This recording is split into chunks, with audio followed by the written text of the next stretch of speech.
Okay, now that we've written our book and have done some editing, it's time to create our ebook cover. And for this, I want to be using Canva because it's free and it's really easy to use.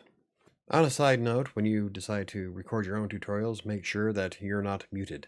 Otherwise, you wind up wasting the entire afternoon. I'm Michael with WriterSanctuary, and today I'm going to show you how to use the free version of Canva to create an ebook cover for KDP.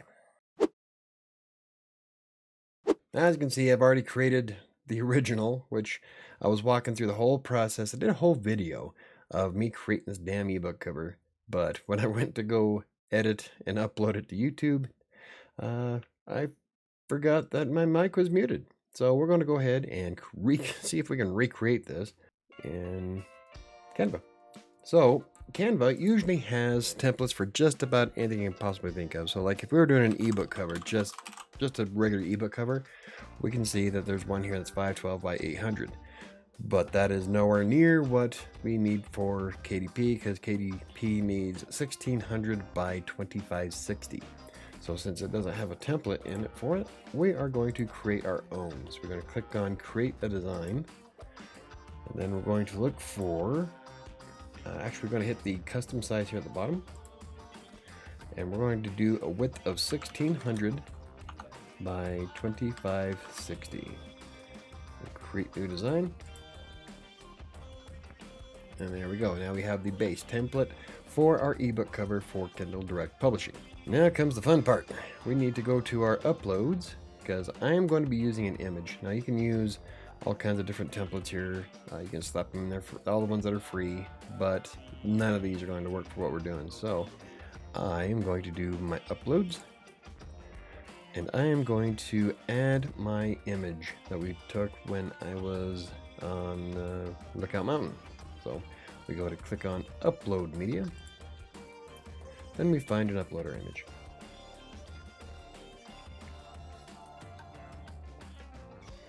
Alright, once the image is uploaded, we just click on it, and Canva will add it to our template.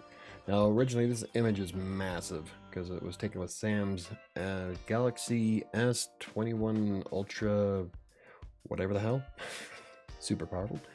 So what we're going to do is we're going to resize it, because I took this image for the specific purpose of creating the ebook cover, which is going to take a small section of it, and then the paperback is going to have the rest of it going to wrap around the back. But for now, we just need the ebook. So I'm going to make it bigger by grabbing the corners. You can also grab the tops and the top and the bottom here to resize it. And then we're going to move me over so I'm in the shot. And about there, I think. And move it over to the right. There we go. Okay. Unfortunately, I didn't want these poles to be in here, and if I had more time, I would just import it into Photoshop and remove these, but no, I'm just going to leave them. Okay, so now we need text. What we're going to do is we're going to go over here to the text button, and we're going to I'm going to add a heading, because I'm going to add the title to it. And so right now, I'm going to grab this little multi-arrow icon, I'm going to drag it to the top, and keep it centered as much as possible. And we'll make it a little bit bigger, because I'm going to be doing much more than that. Okay, so we're going to probably bring it up a little bit more. About there. Canva will snap things evenly, so if you pay attention, like if I grab and drag this, you can see the little purple line there in the middle. That is center for the text. So I just let it go. And now I'm going to put in my title.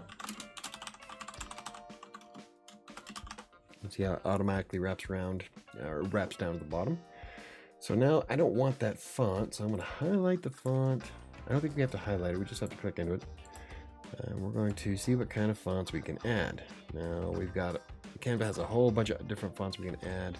And because this is a professional book for how I got started, it's an autobiography, and it deals with a lot with my mental health during the time. So I don't want it to be like that, just doesn't fit. I wanted a cursive font, so we can go through. I think Apricots is the one I stuck with, but you can do all kinds of fanciness to it. Each one will have more oomph or flair. The ones that have crowns are ones you'd have to buy, or you can upgrade your Canva account. So like if I click on that one, it's going to ask me to update. but I don't. I'm going to try using everything for free. But then you just click on the different fonts and see if you can find one that you like. I'm going to stick with apricots, and I think I'm going to make it a little bit bigger. So we're going to go and click on the plus arrow here, and I want it to be, I think it was 185 was a good round number.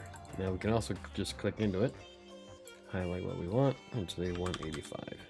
Hit enter, and now we've got our title. But now we see that the pole going through the middle kind of, well, it's hard to read the L because of the pole. So we're going to change the color. Let's see, what's a good, we'll go with blue. Let's see, the hard part with a dark blue though is that it's going to blend in with the sky. So I need maybe a little bit darker. So we open up our add new color here, and drag it to something that's dark. So I'm going to use a hexadecimal because I know exactly what color I want to use. I'm going to use the dark navy blue. I don't care. Okay, so that's a little bit better. You can still kind of see the pole, but maybe if we add an effect to it to make it separate a little bit. So what we're going to do is we're going to go to effects here at the top. We're going to try to find an effect that works. I was playing around with splice before. Maybe do a drop shadow. Maybe do a glow, but I think what I'm going to do is I'm going to stick with the glitch because I kind of like how the glitch goes. And you can change the different colors of the glitch. Like if you look inside of it, it's the lighter teal color, which separates the lettering from that background pole. And I kind of like it. Another way that we can make it a little bit better and where it stands out is that if we click on the image, out of the text and onto the image itself, we can make it a little bit brighter so that it bleeds out the background a little bit. So what we're going to do is we're going to hit edit image here at the top, and we're going to turn up the brightness of it to about 22. There. See, now I can see it a lot better. All that does is that increases the brightness of the entire image itself, makes it a little bit lighter. The colors aren't nearly as vibrant, but at least you're able to read the letters. That's really all I care about. It still looks good. This is the setting that I used for the ebook cover that I uploaded to KDP. So now we need to add our little subtitle. So what I'm going to do is I'm going to add another heading, and this one's going to be much smaller. I'm going to make this 65. Enter. I'm going to move this up over here. I want to make it center with the font right about there. And then we're going to type in our text. Okay, so I want this out a little bit more, but see how it's centered? I don't want it centered, so I'm going to click the alignment up here, and it's going to cycle through all of them. So we got left, justified, right, centered, and I'm going to keep it on left. But I don't want the lettering right up against the back here, so I'm going to move this over by grabbing it. Right about there. And I want to bring it up a little bit away from the dark trees, possibly more into the blue and the sky, that way you can read it better. And then we're going to we're going to just click into the box, and we're going to change the font because I don't want open sans. I want it to be Anton. There it is right there. Boom. Okay, so now we have Anton at 65. That's good. That's the color I want. But now I still want it to separate a little bit from the background image. So I'm going to add a drop shadow to this one. And for that, we go up to the effects. And we're going to do a shadow. I'll make it at 42. Now what that does is the direction will change what direction the shadow is at. So like if you scroll it around, you can see if you look closely at the shadow on the text, it goes all the way around it. So we're going to leave it at 42 because that's about good. But I need it to be separate from the background. See, it's a little bit difficult to read on a dark blue background in this damn pole. So I'm going to change the color of it. I'm going to click on the color here. I'm going to change it to white. See, now I can see it a lot better. And then finally, we are going to add my name because it's a byline. So I'm going to add another heading. Drag it down to the bottom here. Try to keep it centered with the rest of the text-ish. Up there looks good. I'll put in my name. Oop. Of course, I have to spell it right. Okay, so I don't want it centered, so remember, we're going to go up here and click on the alignment. And then we're going to drag it up and away from the wall. So here's where it gets kind of sticky. As you can see, the background color of it blends in with the shadow and the darkness of the cement wall that I'm standing next to, and it just doesn't really jive that well. I mean, you can barely read my name, so we need to make that stand out. So what I'm going to do is I'm going to make this 156 to make it bigger. Bring it up a little bit more. If you can see the dotted line on the left, I'm keeping it even with the subtitle of the book. And I'm going to change the color of it to white. Boom. So even though I changed the color of it white, it still kind of bleeds with the lighter color of the cement now. So this is going to be a bit of a fight. So what I'm going to do, I'm going to click into it. I'm going to add an effect. I want to make it neon. I really like neon. Boom, now I'm glowing, but that's going to be I'm still having to fight the cement. So we got to change the color of the glow. So what I'm going to do is instead of white, we're going to go with the blue because the neon is going to make a pop. Let me go bam. So you can read it a lot better, but it's still kind of too blue, I think. Okay, so what I'm going to do is I'm going to increase the intensity up to 95. Bam. There we go. Now we can see it really well because you can click off that. There.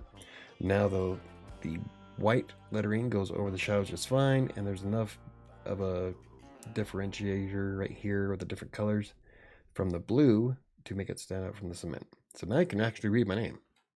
Now the cool thing is that you can add all kinds of effects to Canva. We can add more photos. Like we can go through and see what kind of photos they have that we can add to it. The free ones are royalty free, so you also have backgrounds that you can add if you wanted just something plain. There's some nice backgrounds in here, by the way. I use a lot of them in some videos and blog posts. And you can add elements if you want. I mean, I don't know why you'd want to add like graphics and shit to your book, but they're available if you want to. So you can get all kinds of creative on the free version of Canva. And then you have the more option down here at the bottom, which opens up styles. You can add audio, which I don't know, you're not going to add audio to your book cover, but you can add charts. Like if you're planning on doing anything other than an ebook, you got a ton of stuff here that you can add to it. But we're not going to worry about that because we're just doing a book cover. So I'm not going to worry about emojis or embeds or images from Pexels and Pixabay. I'm done. That looks good. Yeah. Now, originally, creating that book cover took me about 24 minutes, almost a half hour to do the first time around. And that was most of it going through all the different fonts that I wanted to try using.